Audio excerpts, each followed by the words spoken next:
Ainama takunu, dimanapun kamu berada, yudrikumul maut, kematian akan mendatangi kamu. Walau kuntum fi burujim musayyadah, walaupun kalian berada di dalam kotak yang dipaku.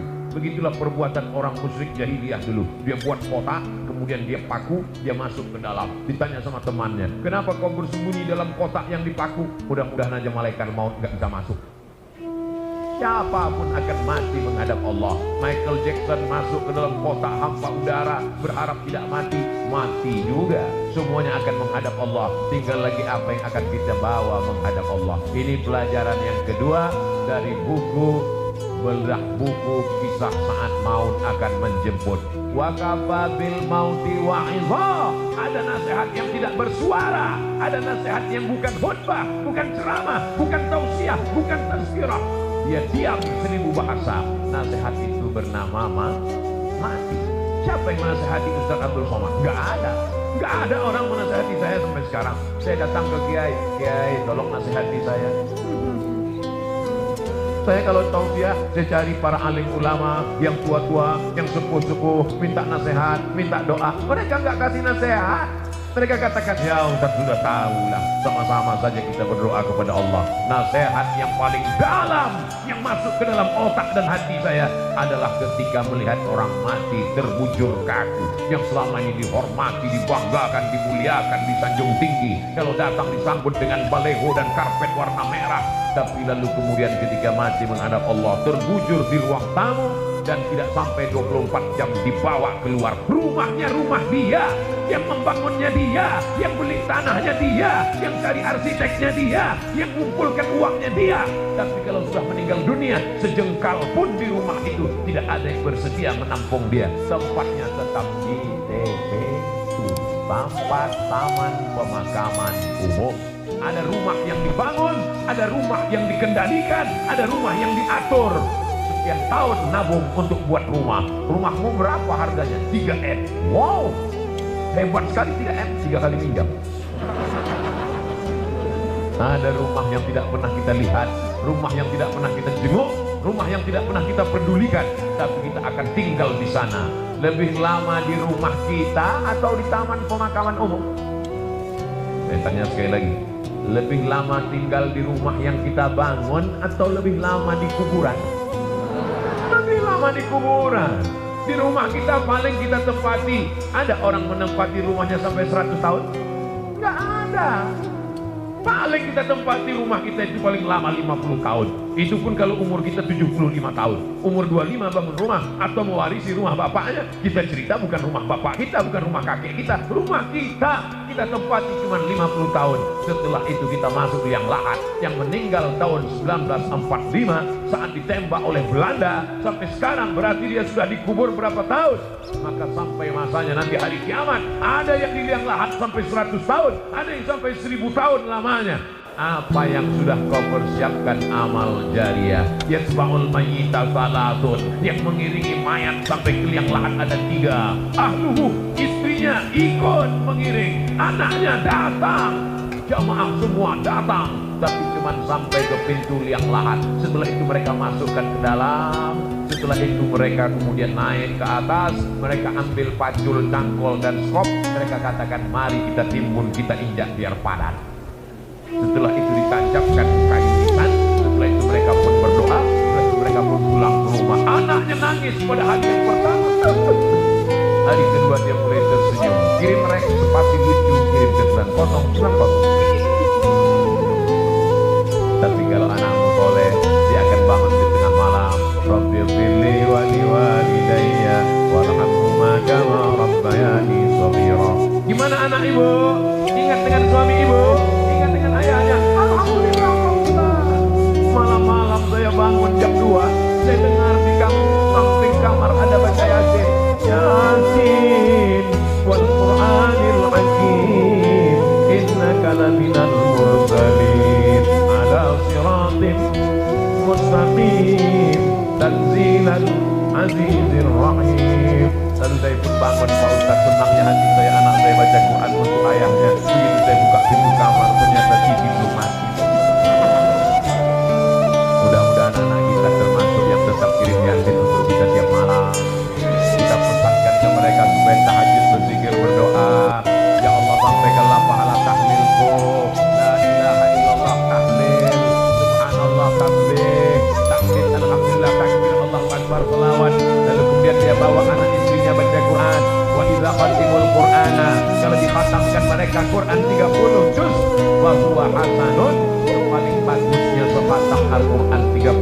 Kalau tidak sanggup khatam Quran, bikulli syai'in qalbun, segala sesuatu punya hati. Wa qalbul Quran, hatinya Al-Quran adalah Yasin. Dan kalau tidak sanggup baca Yasin, Ummul Quran Al-Fatihah. Level paling tinggi sekhatam. Tak sanggup sekhatam Yasin, tak sanggup Yasin, Ummul Quran. Itulah tadi yang Pak Bupati mengajak kita. Mari kita bacakan surah Al-Fatihah. Fatihah pun tidak mau. Apa yang kau balaskan untuk ayahmu? Berapa kali kita tidak jadikan di baju hari raya demi uang sekolah?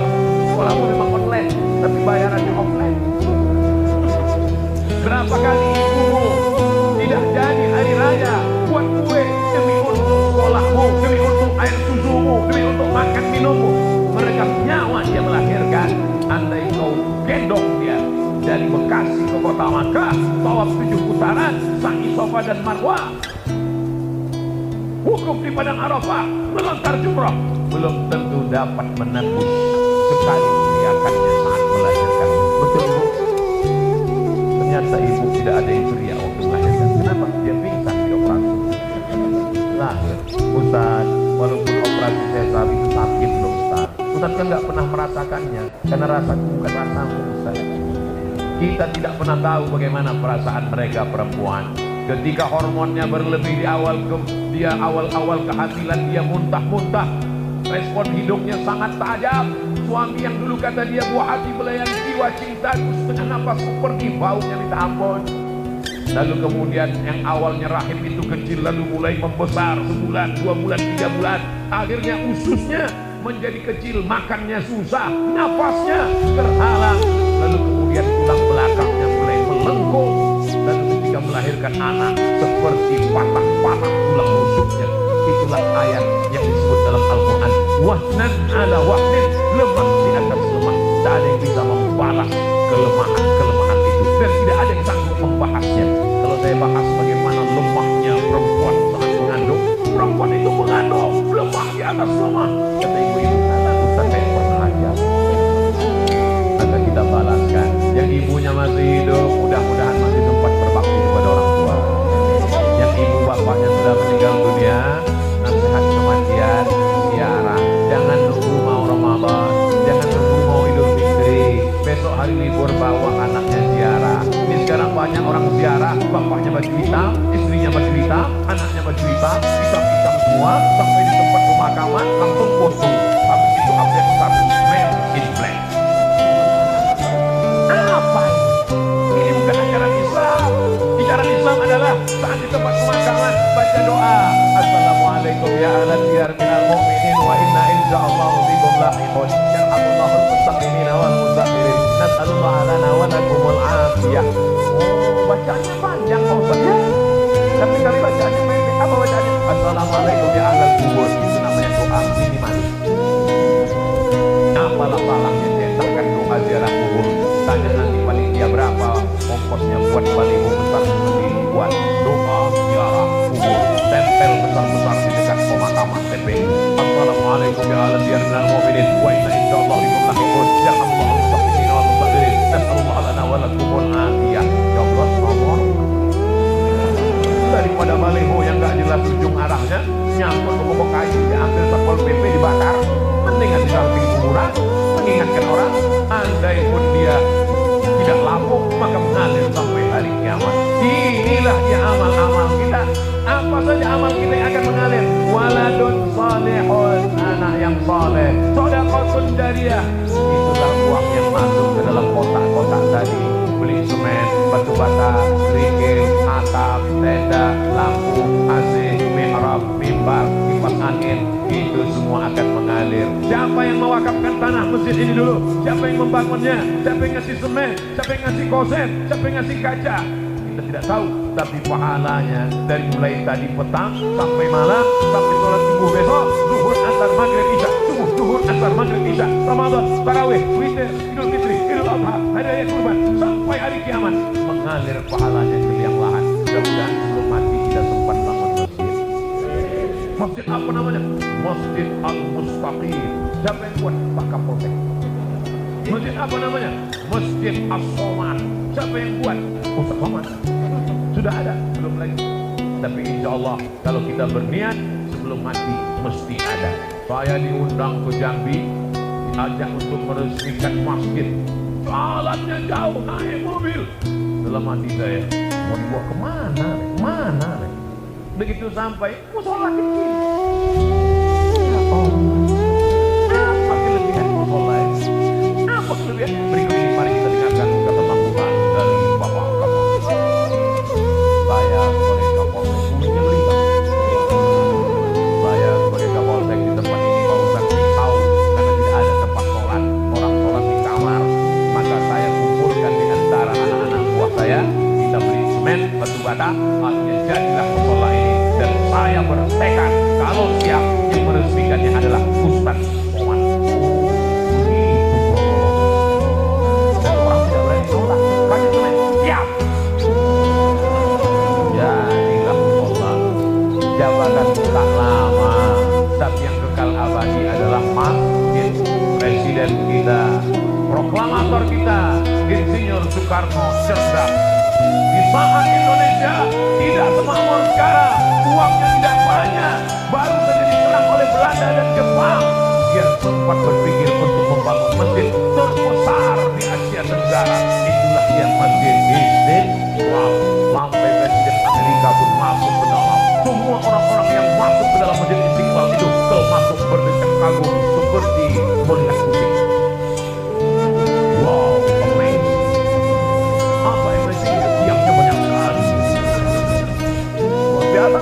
Sampai sekarang mengalir pahalanya sampai hari kiamat. Berganti lagi zaman. Akhirnya setiap kabupaten, setiap kota di Indonesia ada masjid punya ciri khas. Apa dia? Bangunannya tidak pakai kubah, tapi pakai atap seperti masjid kerajaan Islam Demak, bangunan Wali Songo. Dan itulah dia sampai sekarang disebut dengan Masjid Muslim Pancasila. Sampai hari kiamat akan mengalir pahalanya. Maka kita pun berpikir jangan mati sebelum bangun masjid. Saya nggak bisa bangun masjid, Pak Ustaz, bangun musola nggak apa-apa. Surau Pak Ustaz, oke.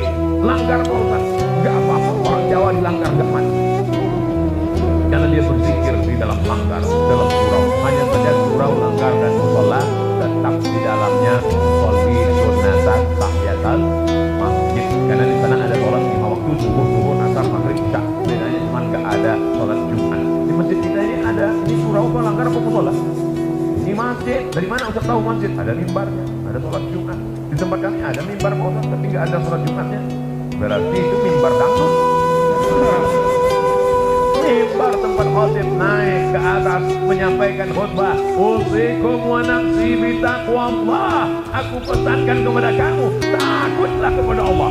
Laki-laki yang gagah perkasa, sehat, tidak musafir, tidak sakit, maka dia mesti mendengar wasiat takwa yang disampaikan dari mimbar. Kenapa tabligh akbar kita tidak dibuat di dalam masjid? Barulah sadar, karena kalau dibuat dalam masjid tidak muat. Ini masjid nampaknya kekurangan, bukan kekurangan jamaah. Banyak sekarang masjid kekurangan jamaah, tapi di Bekasi masjid kekurangan tempat. Insya Allah panjang umur sehat badan, masjid ini semakin besar insya Allah. Amin. Kalau mau tahu berhasilnya tabligh akbar malam ini, lihat subuh besok. Kalau subuh besok sopnya bertambah, berhasil. Tapi kalau cuma pemain inci yang azan tetap itu, as-salatu khairun minan naum, hancurlah kita. Tapi begitu besok as-salatu khairun minan naum yang luar biasa. As-salatu khairun minan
padahal suaranya jelas. Bismillahirrahmanirrahim. Alhamdulillahirabbil alamin.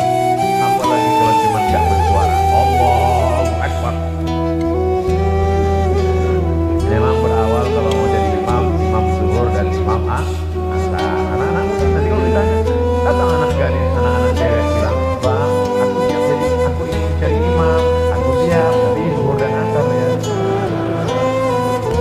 Maka kalian perlu pintar-pintar. Kalau mau tulis update satu besok, aku mau cari imam maghrib, subuh dan isya.